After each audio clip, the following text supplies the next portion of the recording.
రెండోది మీరు చూస్తే దేశంలో ఫస్ట్ టైం ఎక్కడా తయారు లేనంతగా number 1 district for steel production Visakhapatnam steel plus Nakkapalli steel, మూడోది బాక్సైట్ కూడా ఏదైతే అల్యూమినియం ఇది కూడా, ఇవన్నీ కూడా మెటల్ ఇండస్ట్రీకి కూడా బ్రహ్మాండంగా వచ్చే పరిస్థితికి వస్తుంది.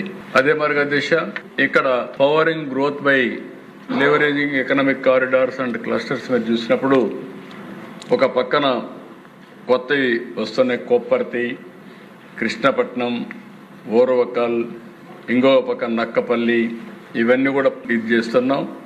ఒక పద్ధతి ప్రకారం పెట్టుకున్న దిశ ఇండస్ట్రియల్ నోట్స్ మీకు అందరికి కూడా ఐడియా ఉండాలి. ఎగ్జిస్టింగ్ 3 ఉన్నాయి, కొత్తగా 4 వస్తాయి. అదే సమయంలో ఇండస్ట్రియల్ క్లస్టర్స్ ఎగ్జిస్టింగ్ 20 ఉన్నాయి, ప్రపోజ్డ్ 30 వస్తాయి. మెగా ఇండస్ట్రియల్ పార్క్స్ 2000 ఎకరాల కంటే ఎక్కువ ఉంటే అవన్నీ కూడా క్రియేట్ చేస్తున్నాం. ఎగ్జిస్టింగ్ 14 ఉన్నాయి, ఇంకా 17 వస్తాయి. థెమెటిక్ పార్క్స్ ఏవైతే ఉందో electronic manufacturing clusters, drone city, bulk drug park, mega food park, 175 అసెంబ్లీల్లో 175 MSME పార్కులు కూడా వస్తాయి. ప్రతి ఒక్క నియోజకవర్గంలో ఉంటాయి. దాన్ని ఫిలప్ చేసే బాధ్యత 1 ఫ్యామిలీ 1 ఆంటర్ప్రెన్యూర్ ప్రమోట్ చేసే బాధ్యత మీదని చెప్పి కూడా మీకు తెలియజేస్తున్నా. ఇంకో పక్కన అధ్యక్ష విశాఖపట్నం ఒక బ్లూ ప్రింట్ ఎకనామిక్ కారిడార్ కింద విశాఖపట్నం నుంచి శ్రీకాకుళం నుంచి కాకినాడ వరకు ఒక క్లస్టర్గా తీసుకొని తయారు చేశాం.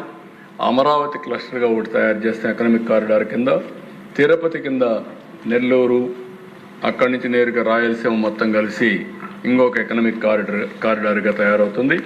ఈ 3 కారిడార్లని హబ్బులుగా తయారు చేస్తాం. ఇప్పటికే మీరు చూస్తే Visakhapatnam Chennai industrial corridor, Bengaluru Hyderabad industrial corridor, Bengaluru Chennai industrial corridor, ఈ 3 వచ్చాయి అధ్యక్ష.